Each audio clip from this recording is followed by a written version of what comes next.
اللہ اعوذ باللہ من الشیطان الرجیم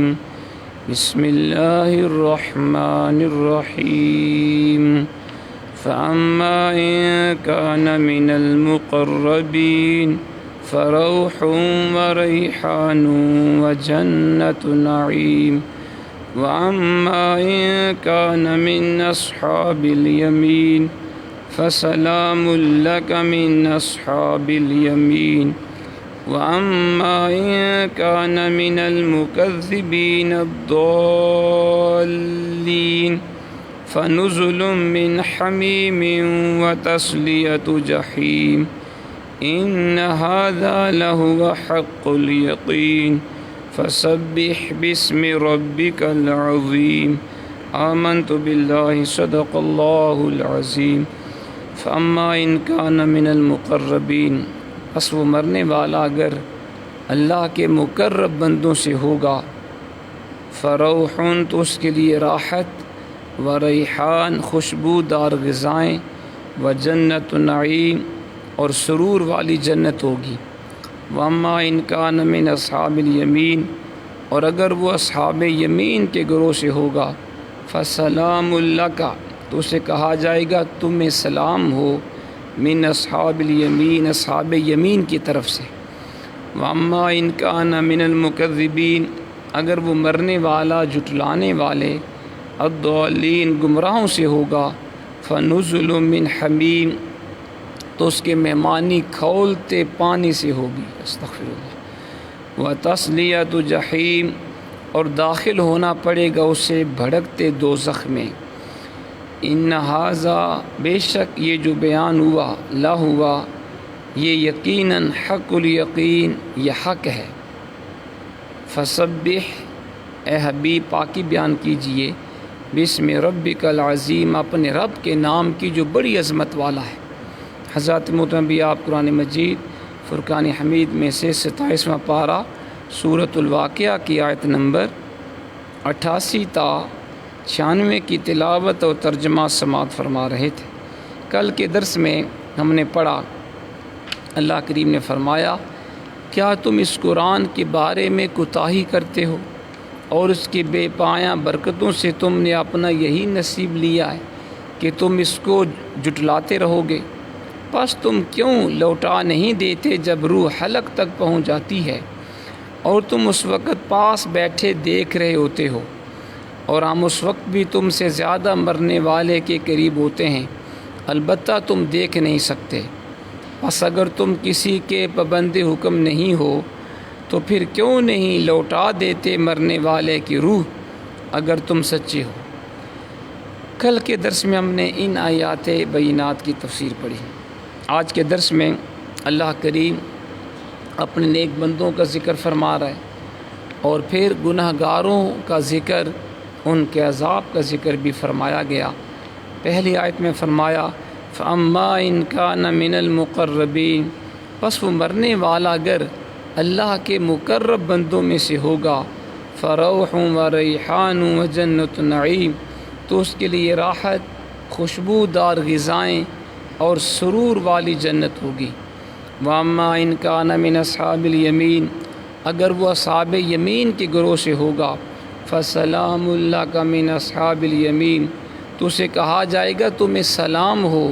اصحاب یمین کی طرف سے۔ وَأَمَّا إِن كَانَ مِنَ الْمُكَذِّبِينَ الضَّالِّينَ اگر وہ مرنے والا جھٹلانے والے گمراہوں سے ہوگا فَنُزُلٌ مِّنْ حَمِيمٍ تو اس کی مہمانی کھولتے پانی سے ہوگی استغفر اللہ وَتَصْلِيَةُ جَحِيمٍ اور داخل ہونا پڑے گا اسے بھڑکتے دوزخ میں۔ ان ھذا لہو حق الیقین بے شک جو بیان ہوا یہ یقیناً حق ہے۔ اب اللہ نے پہلے جو پڑھا تھا ہم نے وہ تو کفار مشرکین کا ذکر کا کہ تم اگر اللہ کے ساتھ تمہارا بھی کوئی تعلق ہے تم اس کے برابر ہو تو پھر مرنے والے کی روح تم واپس اس کے بدن میں لوٹا کیوں نہیں دیتے۔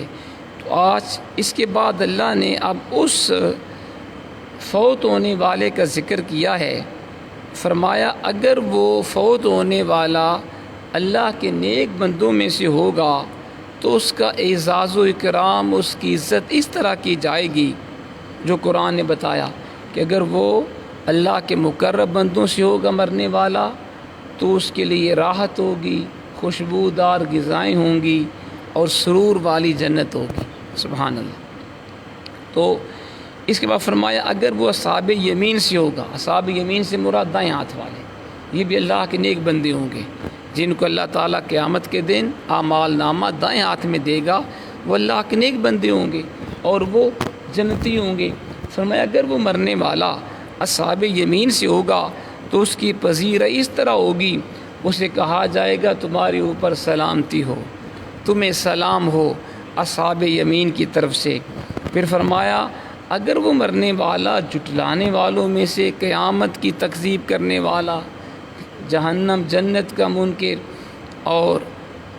آخرت کا منکر، اگر وہ اس طرح ہوگا جھٹلانے والا، قرآن کی تکذیب کرنے والا، صاحب قرآن کو جھٹلانے والا، اللہ کے حبیب کی گستاخیاں کرنے والا، قرآن کو جلانے والا، قرآن کی توہین کرنے والا، تو پھر قرآن نے کہا اگر وہ جھٹلانے والوں میں سے ہوگا، گمراہوں میں سے ہوگا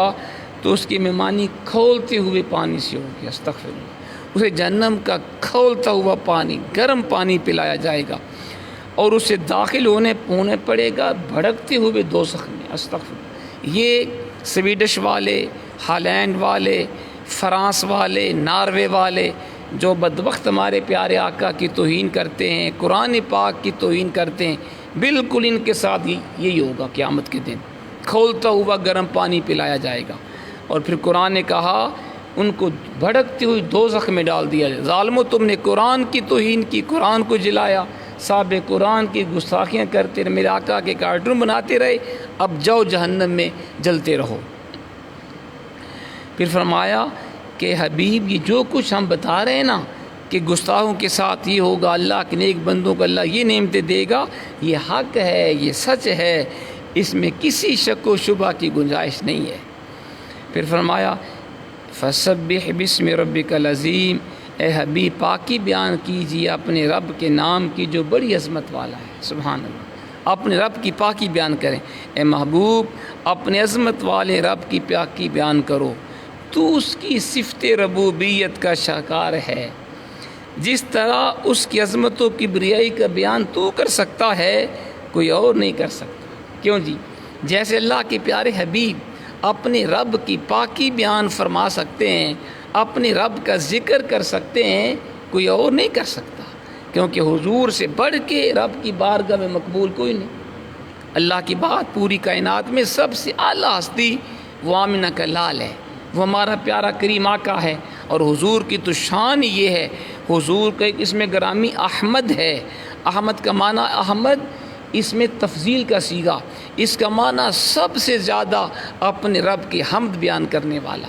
سب سے زیادہ اپنے رب کی تعریف کرنے والا، سب سے زیادہ اپنے رب کی پاکی بیان کرنے والا۔ تو قرآن کا حبیب جیسے تو اپنے رب کی حمد و ثنا بیان کر سکتا ہے، جیسے تو اس کے ذکر کی شمع روشن فرما سکتا ہے، کوئی نہیں کر سکتا۔ وہ کسی عاشق نے کہا تھا خدا کی عظمتیں کیا ہیں محمد مصطفیٰ جانے، حضور سے بڑھ کے رب کی عظمت کو کوئی نہیں جان سکتا، کوئی نہیں پہچان سکتا۔ خدا کی عظمتیں کیا ہیں محمد مصطفیٰ جانے، اور مقام مصطفیٰ کیا ہے محمد کا خدا جانے۔ جیسے رب کی عظمتیں حضور سے بڑھ کے کائنات میں کوئی نہیں جان سکتا، اسی طرح مقام مصطفیٰ بھی رب سے بڑھ کے کوئی نہیں جان سکتا۔ سبحان اللہ۔ پھر فرمایا حضرت داؤد علیہ السلام کی تسبیح سن کر صرف پرندے اور پہاڑ اللہ کی تسبیح بیان کرتے تھے، یہ بھی بڑی شان ہے جی۔ حضرت داؤد علیہ السلام کو اللہ نے ایسی پیاری آواز دی تھی، جب وہ زبور شریف کی تلاوت فرماتے پرندے ہوا میں رک جاتے، اللہ کے نبی کی تسبیح سنتے، پہاڑ وہ بھی آپ کے ساتھ مل کے رب کی تسبیح بیان کرتے،